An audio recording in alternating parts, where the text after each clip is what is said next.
Resident Alien Season 2, Episode 10, or the second episode to return to us this summer for the mid-season break.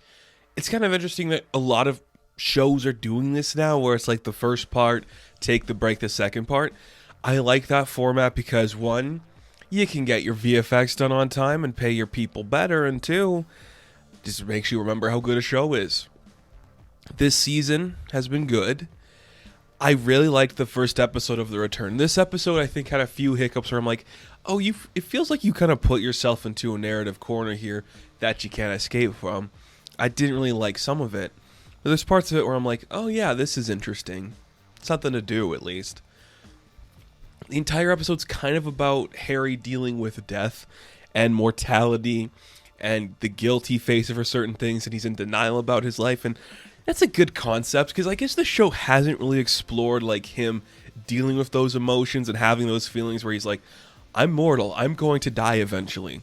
So it's kind of a cool area to explore with him, where he's like, he could go into like the cave to find the baby alien, but he's scared because a lot of miners died there. He's like, I can't go in there, I'm going to have those intense feelings, I can't deal with that.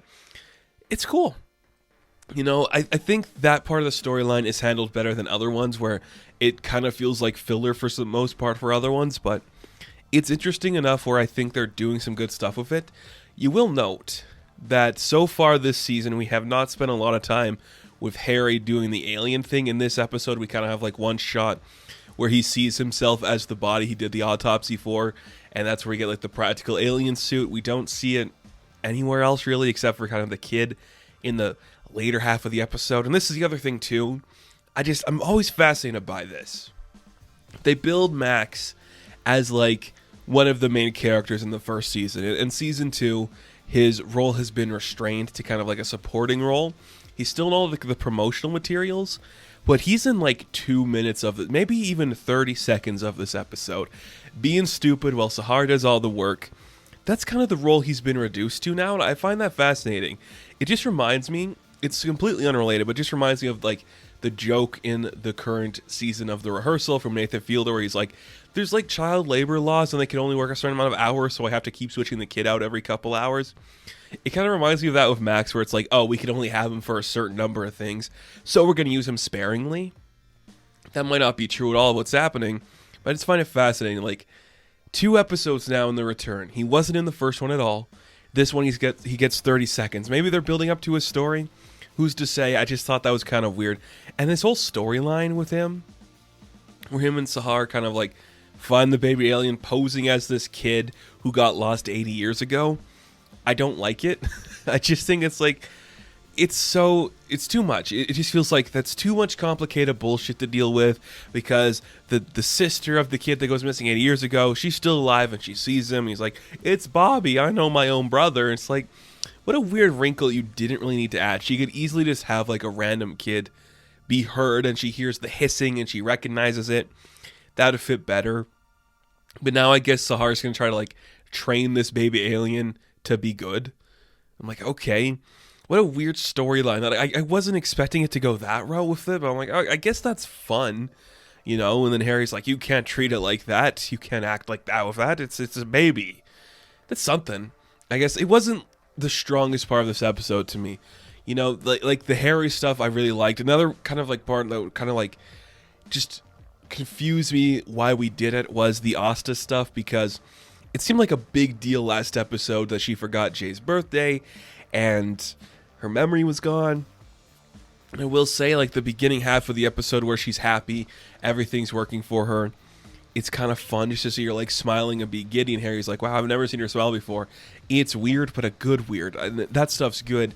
But then, kind of like the 30-minute mark, she just remembers after hearing Judy playing pool, and she snaps back into memory, and it just makes me go, did we really need to do the scene where she's mind whammied, or could we work out a situation where she has the conflict with Jade and we can build around that a different way, where it's like, maybe instead of just like wasting like the big, you know, cliffhanger ending where it's like we erased her memory and now Jay's mad at her, maybe we could have just worked out a situation where she is kept away from going to the birthday and still have all the conflict, and we could have the tension between her and Harry where it's like, I need to deal with my grief. It is mine to deal with. Part of being human is having grief and dealing with those things.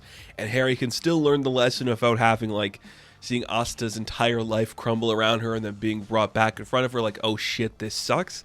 I feel like there's a way to work around that. But I guess if you're using alien technologies for your show, I can't complain when you do them.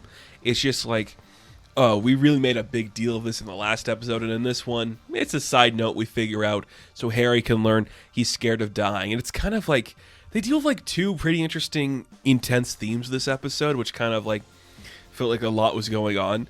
There's the assisted suicide stuff where Harry is helping the old man in the first scene. He was like, you're going to die soon. That man actually dies, and Harry puts the needle in his arm to do it. It's pretty intense. It's kind of like, oh, I wasn't expecting this from my weird, quirky science fiction show where we're talking about the meaning of mortality and how once you know there is an end, you can deal with things in a certain light that you haven't before and experience them a little more wholeheartedly. And this guy's just happy to see his wife, and our man who spent the whole episode afraid of death delivers death's final touch. And you're like, whoa, that's a lot to deal with. But it's handled with brevity. I do think it is well done. There was like a small push in this episode. They kind of did it at the beginning of the season 2, where like it's girls' night and everyone's like, hey, why does the sheriff get paid more? They do that a bit now. In this one, they're dealing with a very topical thing with the residential school stuff and the Native American people. And look, I'm from Canada. This is a huge topic. Literally where I live, the Pope just came to visit to apologize for that kind of stuff. It's intense. And it's a huge topic that they kind of gloss over with Darcy's new boyfriend, where he's kind of like going around finding these artifacts in towns on these sites where these things are discovered. And it's kind of like his connection to his culture. And I'm like, this is a cool idea. I think they handled it with enough brevity where it was fine, but they also just kind of like say the word boarding school and native people, and I'm like, I wish you did more with that than just randomly say it like this is. And maybe I'm asking too much of this show, but I just think like if you're going to do that and bring up those topics, lean into it harder, go into it in depth. And maybe they're building up to it, and this was just kind of like there's going to be some more connection to it because maybe this character is actually going to have some connection to the larger story and the things he discovers in these sites and digging up these artifacts. Maybe there's actually going to be some greater meaning to the larger mythos of that. Who's to say? But the fact, like, in the same episode, we talk about residential schools and assisted suicide and mortality. A lot of themes for one episode of a quirky science fiction show. Again, it's insane. It's fine. Darcy learns she can love again. That's kind of cool. The sheriff and the deputy might be breaking up because he's fascinated with this new girl from Jessup, because guess what? They were both big city detectives moving to the small town case, and it's like, yeah, that's kind of fun. That's a good story for a show like this, where it's like, yeah, you don't have to do like the hard stuff with this.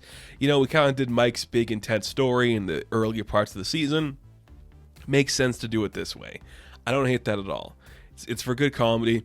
And the part of this episode, again, where I'm like, I think this was filler because it kind of puts us in the same boat they've always been in, was the Ben and Kate stuff. And I love Ben. He's a fantastic character. And Kate should be given more to do. But they kind of just have like their confrontation, which they have every other week on the show. And it's just like, I'm afraid of you. She's like, oh, that sucks. And the end of their story is them learning to love each other again. And it's like, we know that, though. Like, that's been everything we've been doing this season, is having these characters find their rhythm. And I'm like, is that the only story beat we can do with them? I do like the side story where Ben's trying to be like, this is not a Patience murder, it's a Jessup murder. That's a good side story for him. And they're trying to say Kate is like, you know, doesn't fit into the town and she's kind of like the outsider. If that's the case, we'll show more experiences of that instead of just having her describe it. It's an interesting episode, and I think there's a few beats that hit pretty well. You know, the stuff where Asta's trying to explain, like, you need grief to be human. If everything was just sunshine and rainbows all the time, what's the point in anything? Like, you have to have those feelings. That's what makes you human. That knowing there's an end is what makes you human, and that connects you to the world in a bigger way. That's some good stuff to see. I think that worked really well. once again, Alan Tudyk is doing the performance of a lifetime. It's the subtle facial cues. It's the way his voice changes. I love to see him try almost having a heart attack when it looks like he thinks he's going to die. That stuff is really good. He is so perfect. He's just so good for a role like this. And even when this episode I don't think is the strongest of the season, he makes it work and he does something super compelling and super original for a show like this. I dig it. I'm liking it. This episode, not the best we've seen so far, but it does go into some seriously dark themes, holds them up with some good brevity, sometimes a little lackluster, but aside from like the filler stories, which I get it, this show is 16 episodes this season, there's going to be a little bit of filler. I think it's doing okay.